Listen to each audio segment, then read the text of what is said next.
Hari ini kita akan renungkan kitab 1 Samuel pasal 26, teksnya ayat 1 sampai 12, dan sudah dibagi dua paragraf.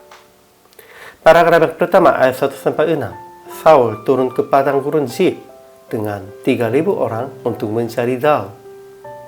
Paragraf yang kedua ayat 7 sampai 12, pada waktu malam Daud masuk ke perkemahan Saul, dan Daud sekali lagi tak membunuh Saul, melainkan hanya membawa tombak dan kendi Saul.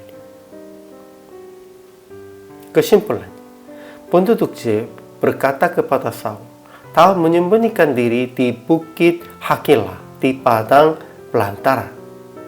Jadi Saul turun ke padang gurun Zif supaya mencari lagi Daud. Namun pada waktu malam, Daud masuk ke perkemahan Saul dan melihat semua orang sedang tidur. Ketika Daud bisa langsung membunuh Saul dengan tombak yang ditaruh sebelah Saulnya. Tetapi Daud sekali lagi tak membunuhnya dan serahkan kepada Tuhan. Daud hanya membawa tombak dan kendi Saulnya. Ajaran tentang Allahnya. Tuhan telah menyerahkan musuh Daud ke dalam tangannya. Itu bisa menjadi kesempatan, tetapi juga bisa menjadi ujian. Daud sudah menerimanya sebagai ujian dan tidak membunuh Saul. Ajaran tentang manusianya. Pertama, Saul mendengar cerita dari penduduk Zif tentang Daud menyembunyikan diri di bukit Hakila. Jadi Saul turun ke padang gurun Zif dengan 300 orang supaya mencari lagi Daud. Kemudian pada malam, Saul dan semua warga Saul tidur di dalam perkemahan.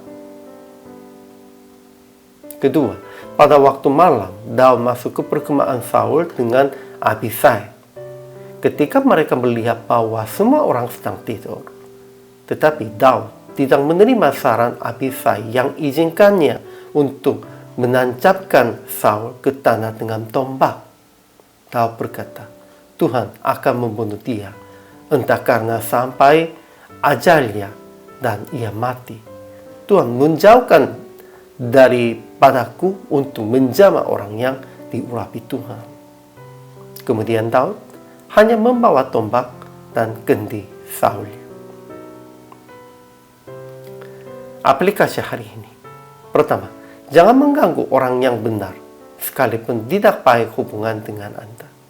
Harus menyerahkan kepada Tuhan saja.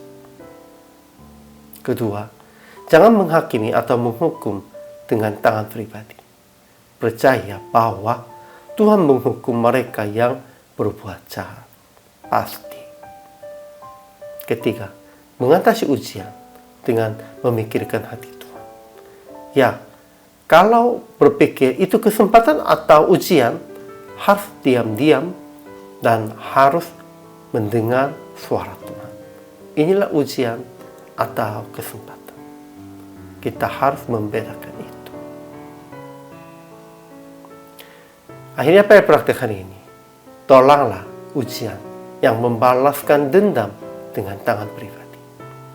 Dan berdoa dan menyerahkan kepada tangan Tuhan dengan percaya bahwa ia akan melaksanakan sesuai dengan keadilannya.